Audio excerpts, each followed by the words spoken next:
my friends. Welcome back to another episode of the Find a Way podcast with Dusty.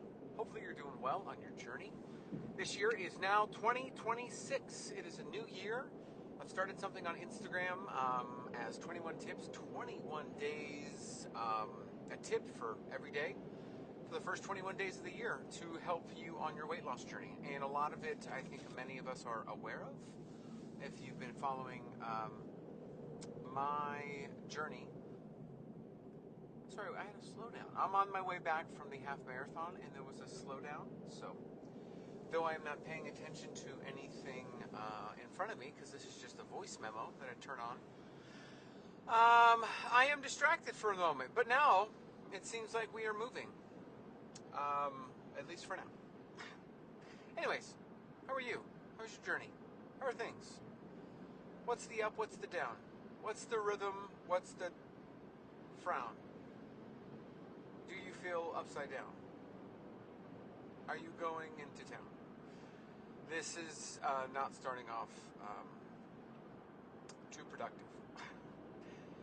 We're just chatting. We're just talking. We're warming up the episode today. We're warming up. It's 2026. We're starting the year off. Did a half marathon in Nashville, time travel half marathon. Felt good. Still tapering back quite a bit on the pacing, but going to pace where it makes sense and where it could help. I think the St. Louis Marathon, I might be able to do that this year because my wife is actually, interesting enough, my wife and I are with our two kids, and my wife's sister lives in St. Louis, and her husband have their kids, and there's not really much in the form of people around us, and so when it comes to like watching the kids so that my wife and I can go on a date, or if they have something they want to do, it's very hard. We don't really have that tribe that many talk about. It takes a village to raise a child. We don't have a village. We don't have a tribe. We just have us. And so they, interesting enough, asked, hey, there's a concert we want to go to in April. We're booking this ticket. Are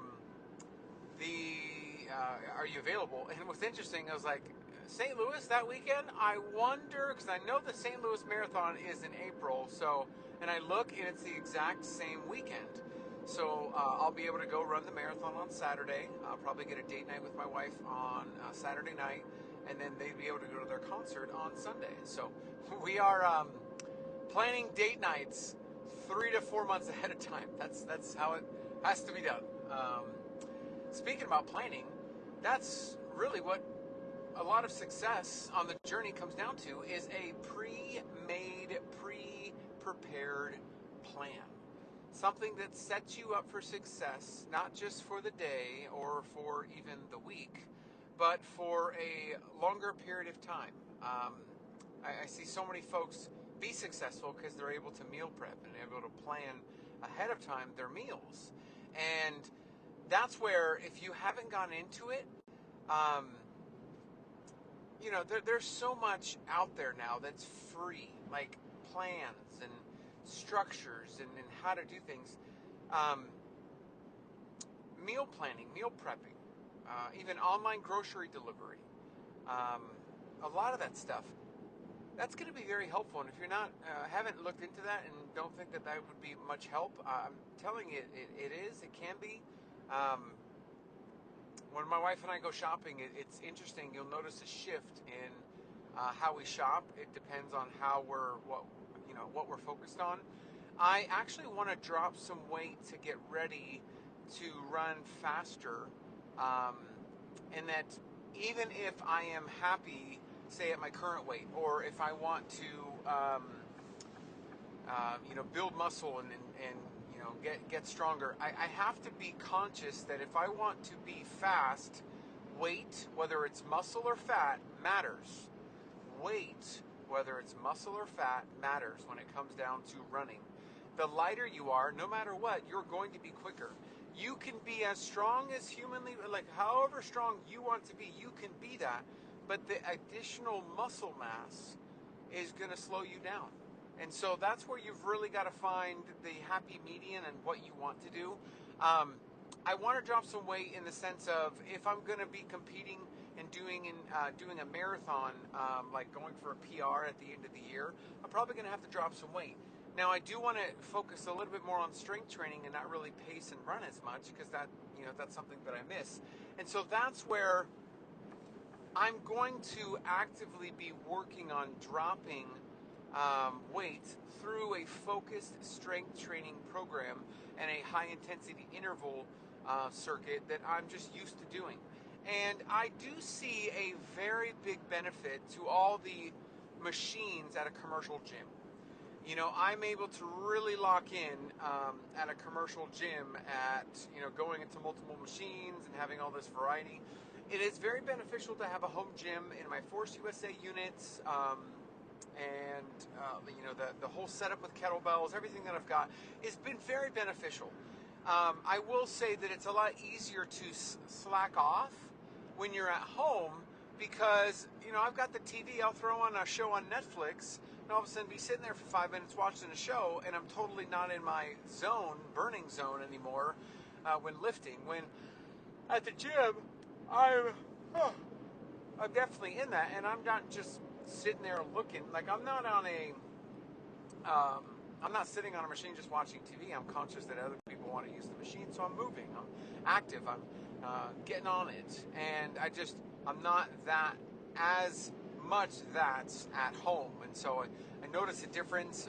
I have actively been trying to avoid the commercial gym just to avoid sick. What's so funny is that I started really focusing on doing a home gym and working out at home because I was getting sick a lot at this one particular gym. There's a Crunch Fitness, and it's got a reputation of just not ever being clean, and rightfully so. I was constantly getting sick, and so my wife and I were talking about it and said, see what we can do about getting a concerted, focused effort on having something at home that you can go to and avoid the commercial gym, avoid getting sick.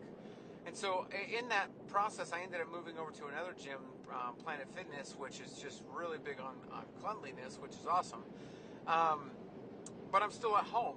And during this season where folks are getting GI tract issues and upper respiratory and RSV, and just a high flu sick season. I mean, our household has gone through 2 or 3 cycles of a sickness, whether it's through our stomachs, through our respiratory, through our headaches. I mean, we've caught multiple things, and I haven't even gone to the commercial gym, which is wild. But I notice a difference. And so that's where my concerted, focused strength training effort in high intensity, I'm really going to have to lock in on the Dusty 5. And if you've been on my Instagram for any bit of time, you know the Dusty 5 is the 5 stations, 30 seconds per station, 15-second rest in between, and doing 5 to 6 cycles of it. It has been increasingly beneficial to get my heart rate going, really working on intervals. It's just been very beneficial, and I need to get back to that. I need to get into a rhythm of doing what I've always been doing to really make me successful. And I look at, and it's interesting, I looked at my story from 2024 going into 25, and I shared it on Instagram, and then I looked at 25 going into 26, and my face was a little bit puffier. And I'm like, oh, okay, it looks like I'm fluctuating up. And you know what? I think I've really, in the past 4 months, it's been very difficult to be focused on my nutrition. And, it's so interesting how I've had an episode, it's one of my more popular ones, I think it's episode 79, I think it is, where you have to die to the old you have to mourn the eating habits of before. And it's like I've done so much work going into 10 years now, so much work into dying to myself and letting the old habits fall away. And it's like everything that I have experienced thus far, the hardships that I've experienced thus far, I have worked to mourn and kill off that person that got to my top weight through stress eating. And then what's kind of thrown a wrench into it is experiencing a stress, experiencing things that I just didn't have before. And maybe this can point to the fact that you're never done and that you're always going to be battling and going through the journey of overcoming addiction, food addiction, and coping mechanisms. I mean, I think about those that are struggling with alcohol and drugs. They get to a point where they feel comfortable where, I'm not tempted or I'm not pulled away from it, but they have to be conscious of it. And I think there's moments in the weight loss journey, especially now 10 years out for me, like I've been on this journey for a while now, and I've kept it off for so long. And it's so easy to get your eyes off of it because you're just used to, I've always been fine. And, I think the loss of baby number 3, subconsciously, I lost a lot of oomph to keep pushing. Like, I don't know. I don't know how to explain that, to be honest. I don't know how to put that into words. It's like I experienced a loss, or I experienced something that I never had before, and I just didn't have the juice to push like I've always pushed. But you see me on Instagram in the mornings getting after it. Yeah, I'm getting after it. But you can't outwork a bad diet. And it's not like I'm eating out every day and but hey, I'll go to Chipotle, have a bowl, and the bowl is 800-900 calories. Like, okay, I've had that before, but then I'm snacking on this and snacking on that, and it's like you could still be at a calorie surplus, eating all the right things. And I think that's where, for me, hey, I know these certain things are high in protein. Okay, these things are always something that I've stuck to and I've been successful. Great. Well, I've done those. I've just had more of it, and that's not led me to be at a maintenance or a deficit to lose. To where could I have put on since surgery? I had surgery in May. The full recovery took me up until August. Right around that full recovery time, that's when we lost the baby. And so really, coming back from skin surgery and all that, it's been 4 or 5 months, maybe 10, 15 pounds. And it's like, it's not this outrageous, super crazy number. And it's not like that I can't, focus and lose it in, a couple of months. But I think it's very vital for me to understand that even though I have mourned the old me, I've died to the old me, I've let me go in many ways that got me to my top weight, there are still things that can get me, because there are things that I just haven't experienced before, that I have to use, I have to cope through. I have to understand how to work through. And I put on Instagram this story about the experience and how I didn't go crazy. And I don't think it was almost a difference in, usually in these stressful moments, there's this one binge. It's this moment of just let loose, go. I didn't have that, and I talked about that. But that doesn't mean that there isn't just a little bit more or a little bit added extra on meals over the course of time, over the course of 4 or 5 months. And so I know that I really wanted to go into this year, not so much with a resolution of I want to do this, but, I got a, Monday, work-wise, a lot of my team's back. It's kind of the beginning of the year, the start of a new year. And I just, I want to kind of get started with the new year and really look into 2026 as a year that I can really kind of dial things back in and really understand how to structure my day, eating-wise, and still continue to work out, but figure out how I can now really focus on strength training, taper back all the running that I was doing, not doing this excessive marathon, two marathons in a month, a marathon every month. Really stepping back. And it's so interesting. Like, hey, don't do a marathon every month. It's like, well, I got one in January. Thankfully, not in February. March is a no. I was trying to do the Atlanta Track Club's marathon, or the Atlanta Marathon, but you need to be a member of the Atlanta Track Club to pace. It's like, what? That's one thing I just don't get. Like, the pacing is a service. It's something that you provide, and it's for free. I'm providing it for free. Obviously, you're covering the race registration, great, but like, why should I have to join this membership in order to help you out? Like, I don't know, it just doesn't click. So, not doing that. But then in April, I may do the St. Louis marathon. So, it just depends on what's out there and what's available. But I'm really going to focus on not um, pacing as much. And really, with Bodies, Race Company, and Beast not staying together, I'm going to not have probably 10 to 12 races during the year that I typically would pace, and I'm not going to anymore. And, I think I've run my cycle of running. I think it's going to be enjoyable for me to strength train and really focus on aesthetics and the bodybuilding side of things. But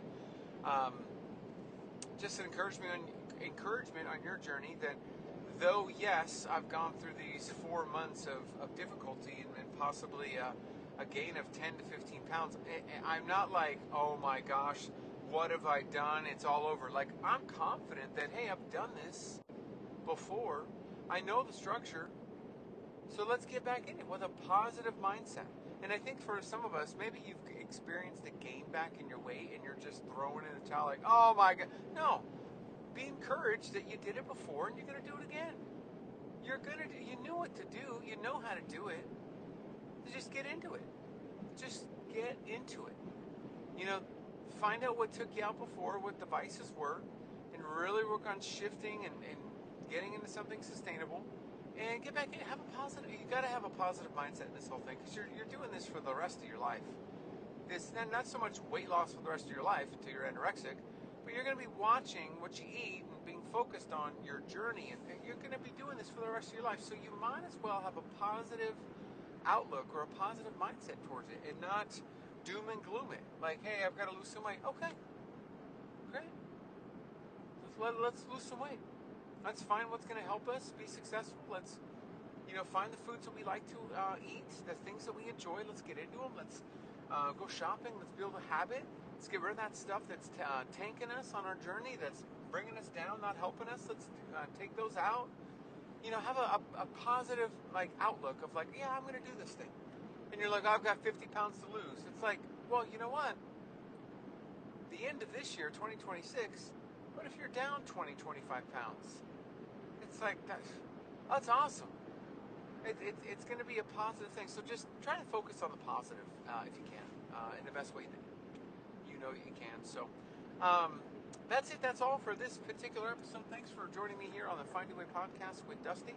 About an 18-minute episode today, so hopefully long enough to enjoy, a little bit longer than my usual 9-minute ones, but not too short to where I can come back with another one. So